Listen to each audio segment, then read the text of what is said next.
हमारी last video double entry system को आगे बढ़ाते हुए हम इसमें कुछ और एग्जांपल देखेंगे ताकि हम इसे और अच्छी तरह से समझ सकें कि रियल अकाउंट्स के नियम क्या कहते हैं, पर्सनल अकाउंट्स के नियम क्या कहते हैं, उसे कैसे यूज़ करना है और नॉमिनल अकाउंट्स के नियम क्या कहते हैं और उन्हें कैसे यूज़ करना है। हम कुछ आगे इन्हें समझने की कोशिश करेंगे विस्तृत रूप से, ताकि समझने में सुनने वालों को और स्टूडेंट्स को समझने में आसानी हो सके कि हम इसे कैसे यूज़ करते हैं। लेकिन उससे पहले हम कुछ चीज़ों के बारे में जान लेते हैं जो हमें एंट्री करने के लिए जिनकी आवश्यकता पड़ेगी। उसमें कुछ प्रमुख रूप से जो हैं, जो या हमें देखने को मिलते हैं या जिनकी हमें एंट्री करनी होती है, वे हैं सबसे पहले माल, गुड्स। माल या गुड्स होता क्या है, क्योंकि अमूमन क्या होता है कि हर बिजनेस में माल खरीदा और बेचा जाता है। जैसा कि मैं पहले ही बता चुका हूँ, गुड्स या माल सिर्फ उसी वस्तु को कह सकते हैं जिस वस्तु में, जिस मद में, जिस आइटम में बिजनेस या व्यवसायी व्यवसाय करता है। अगर मेरा बिजनेस फर्नीचर बनाने का है तो मैं सिर्फ फर्नीचर या फर्नीचर से रिलेटेड जो उसे बनाने के लिए यूज़ होंगे, रॉ मटेरियल यूज़ होगा, उसी को मैं माल कह सकता हूँ, बाकी आइटमों को नहीं। तो सबसे पहले जान लेते हैं मीनिंग ऑफ गुड्स। कोई व्यापारी जिन वस्तुओं का व्यापार करता है उन्हें माल कहते हैं, अर्थात जिन वस्तुओं को लाभ पर पुनः विक्रय करने के उद्देश्य से खरीदा जाता है उन्हें माल कहते हैं। जैसे कि यदि कोई कपड़े का व्यापारी कपड़ा खरीदता है तो कपड़ा उसके लिए माल है, परंतु यदि कोई कपड़े का व्यापारी अपनी दुकान पर ग्राहक के बैठने के लिए फर्नीचर खरीदता है तो यह उसके लिए माल नहीं है बल्कि संपत्ति है, और इसके लिए परचेज अकाउंट के स्थान पर फर्नीचर अकाउंट का डेबिट किया जाता है। अतः लेखांकन की भाषा में संपत्तियों के क्रय को परचेज अकाउंट में नहीं ले जाया जाता, क्योंकि संपत्तियां पुनः विक्रय के लिए नहीं होती। जर्नल प्रविष्टियां करने के उद्देश्य से माल खाते को 5 भागों में बांटा जाता है। सबसे पहले परचेज अकाउंट। जब माल क्रय किया जाता है तो माल खाते को डेबिट करने की बजाय क्रय खाते को डेबिट किया जाता है। क्रय खाता एक नाम मात्र खाता होता है जिसे नॉमिनल अकाउंट कहते हैं, तथा जर्नल प्रविष्टियों में क्रय खाता हमेशा ही डेबिट होता है, क्योंकि डेबिट ऑल एक्सपेंसेस, क्योंकि हम जब भी कुछ परचेज करते हैं तो वहाँ पे कैश हमारा जाता है और जो हम परचेज करते हैं वो हमारे पास आता है। इसलिए जो परचेज अकाउंट जो होता है वो हमेशा डेबिट होता है, क्योंकि इसके जो नियम है वो है डेबिट ऑल एक्सपेंसेस, क्योंकि परचेज जो है वो नॉमिनल अकाउंट में आता है और उसका नियम कहता है debit all expenses and losses. ऐसे ही सेल्स अकाउंट, जब कोई माल विक्रय करते हैं तो माल खाते को क्रेडिट करने की बजाय विक्रय खाते को क्रेडिट किया जाता है।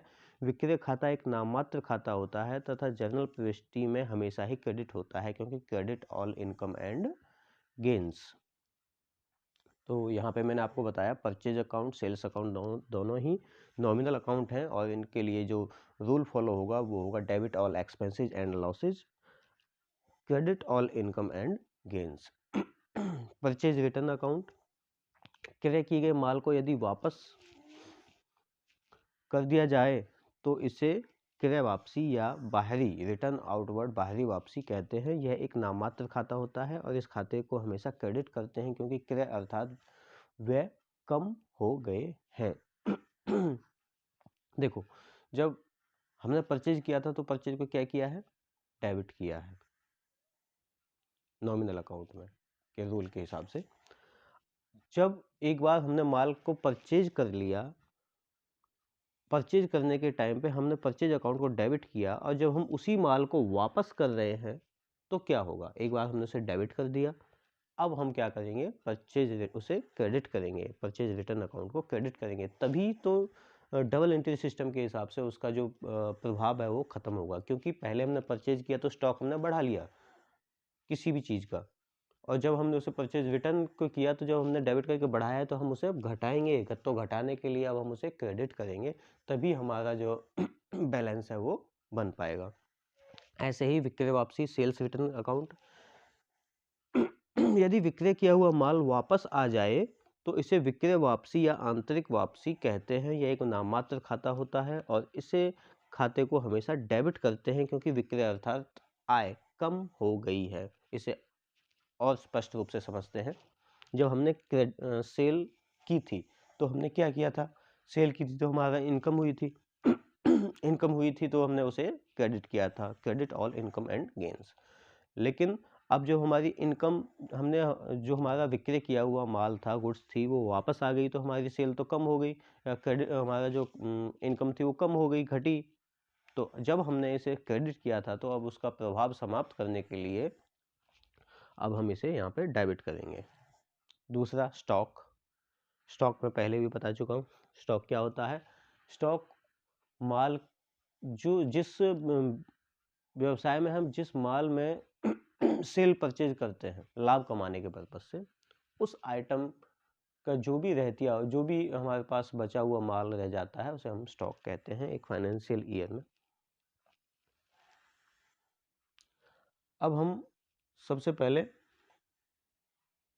एक एग्जाम्पल लेते हैं समझने के लिए कि एंट्री हमें कैसे करनी है। यहाँ पे थोड़ा ध्यान से,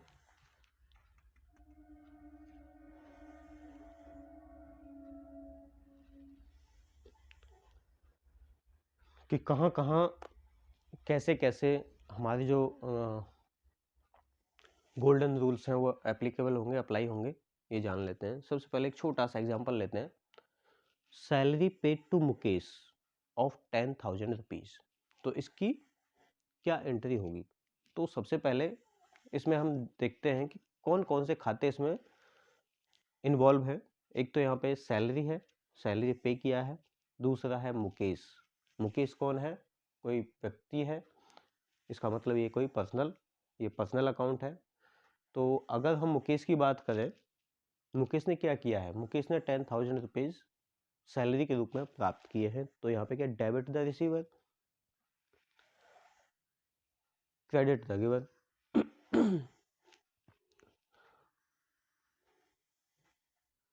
दूसरा सैलरी है जो कि नॉमिनल अकाउंट है।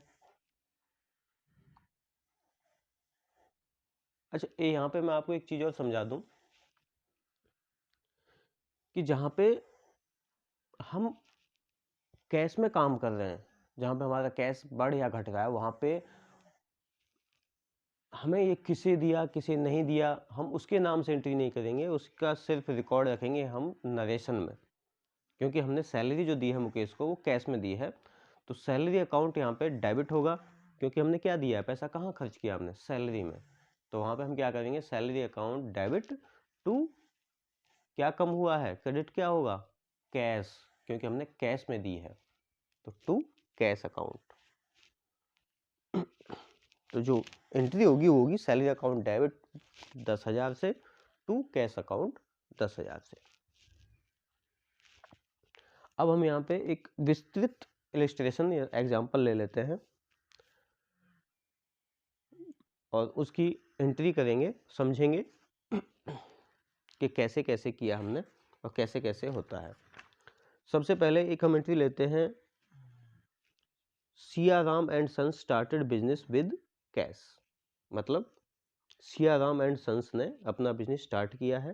बिजनेस स्टार्ट करने का मतलब है कैश के साथ स्टार्ट किया है। इसका मतलब ये हो गया कि सियाराम ने बिजनेस स्टार्ट करने के टाइम पे कैपिटल लगाई, जो 50,000 रुपये से उसने स्टार्ट किया है समझो, तो 50,000 रुपये जो है उसने बिजनेस में लगाए हैं वो एज ए कैपिटल लगाए हैं। तो सबसे पहली एंट्री क्या होगी, यहाँ पे दो खाते हैं, एक तो क्या आया है, कैश, क्योंकि यहाँ पे काम लेन देन कैश में हो रहा है, इसलिए इससे कोई फर्क नहीं पड़ता कि सियाराम ने किया, एक्स ने किया, श्याम ने किया, राम ने किया, गोपाल ने किया। तो यहाँ पे क्या है, बिजनेस के पॉइंट ऑफ व्यू से बिजनेस में जो है कैश आया है। तो आया है तो कैश क्या है, रियल अकाउंट। तो रियल अकाउंट क्या कहता है, debit what comes in, credit what goes out. तो यहाँ पे क्या आया है, कैश, तो cash account debit 50,000 to capital account. इसकी हम नरेशन करेंगे, cash brought into the business by Siyaram and sons as capital. तो यहाँ पे दो पक्ष थे, मैंने जैसे कि बताया सियाराम ने बिजनेस स्टार्ट किया, लेकिन उसने कैश में पैसा जमा किया है, मतलब लगाया है अपने बिजनेस में। तो किसने किया किसने नहीं किया उससे कोई फर्क नहीं पड़ता, क्योंकि यहाँ पे कैश का लेन देन हुआ है, तो यहाँ पे cash account debit to capital account होगा। उसके बाद उसने क्या किया, नगद माल खरीदा। यहाँ पे मैं बात कर रहा हूँ नगद माल खरीदा, मतलब कैश से, ना कि जहाँ कैश की बात आ गई वहाँ पे किसी व्यक्ति या किसी का कुछ भी नाम लिखने की आवश्यकता नहीं होती। यहाँ पे सिर्फ नगद में सिर्फ हम परचेज अकाउंट शब्द यूज करते हैं। तो एंट्री क्या होगी, purchase account debit to cash account, क्योंकि हमने क्या किया है, परचेज किया है, और कैसे किया है, कैश से किया है। तो यहाँ पे परचेज अकाउंट को डेबिट करेंगे और कैश को क्रेडिट करेंगे। उसके बाद सुभाष से माल खरीदा, सुभाष से माल खरीदा। अब यहाँ पे देखिए थोड़ा सा अंतर है, यहाँ पे नगद शब्द का यूज नहीं किया है, तो सुभाष से माल खरीदा हम यहाँ पे मान के चलेंगे कि हमने ये उधार खरीदा है। तो उधार के केस में हम क्या करते हैं, वहां पे कैश ना लिख के कैश की जगह पे सुभाष का नाम यूज करेंगे, क्योंकि इससे हमें पता लगता है कि हमने जो ट्रांजैक्शन की है वो कैश में ना करके उधार की है, क्रेडिट परचेज है हमारी। तो यहाँ पे हम क्या करेंगे, purchase account debit to Subhash. यहाँ पे सिर्फ चेंज इतना है कि जो हम पहले टू कैश, मतलब कैश को क्रेडिट करते थे, क्योंकि हमने क्रेडिट में कैश से परचेज किया है, लेकिन हमने यहाँ पे कैश नहीं, हमने यहाँ पे उधार परचेज किया है।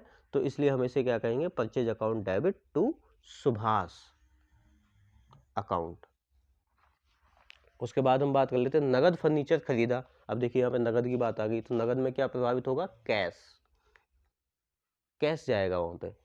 तो क्या होगा, purchase account debit, sorry furniture account debit to नगद कैश अकाउंट।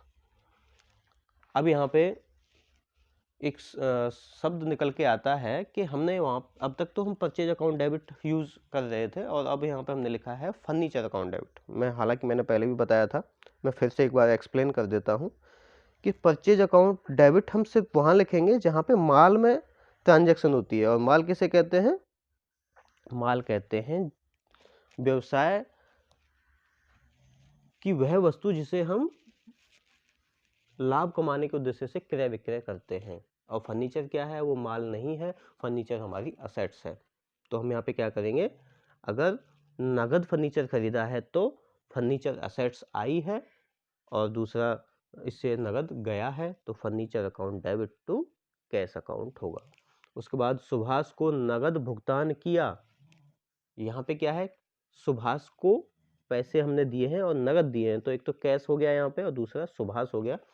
तो हम यहाँ पे क्या करेंगे, entry Subhash account debit to cash account, क्योंकि सुभाष को पैसे हमने दिए हैं, रिसीवर कौन है यहाँ पे, सुभाष। तो हम यहाँ पे सुभाष को डेबिट करेंगे और क्रेडिट किसे करेंगे, कैश अकाउंट को, क्योंकि कैश में हमने दिया है। उसके बाद हम बात करते हैं रवि से नगद माल खरीदा।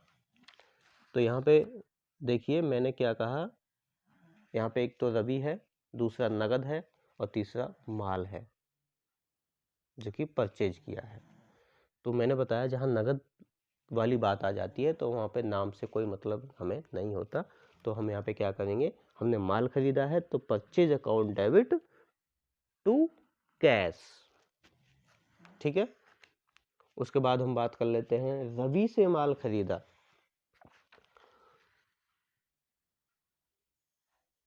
अब यहाँ पे लिखा है रवि से माल खरीदा, ना कि नगद में खरीदा या कैसे खरीदा। जहाँ पे ये शब्द यूज ना हो, नगद में खरीदा, उसे हम उधार या परचेज, क्रेडिट परचेज मान के चलते हैं। तो रवि से हमने माल क्रेडिट पे खरीदा होगा, उधार खरीदा होगा, तो इसकी क्या एंट्री होगी, purchase account debit to Ravi. उसके बाद मशीनरी नगद क्रय की। अब यहाँ पे देखिए नगद में क्रय की है, तो लेकिन क्या किया है, मशीनरी तो यहाँ पे ये माल नहीं है, मशीनरी जो है हमारी असेट्स है। तो यहाँ पे हम परचेज अकाउंट डेबिट ना करके हम क्या डेबिट करेंगे, machinery account debit to cash, क्योंकि यहाँ पे नगद में परचेज की है मशीनरी। उसके बाद किराया भुगतान किया, तो यहाँ पे क्या है, एक तो एक्सपेंस है किराया, और दूसरा कैसे किया है हमने, वो नगद में किया है। तो क्या एंट्री होगी, rent account debit to cash. क्योंकि देखो किराया जो है वो उधार में तो हम पे नहीं कर सकते, जब बात पे की ही आती है तो पे तो हमने कैश में ही किया होगा, उधार में नहीं किया होगा। तो उम्मीद करता हूँ कि आपको ये एंट्रियाँ समझ में आई होंगी।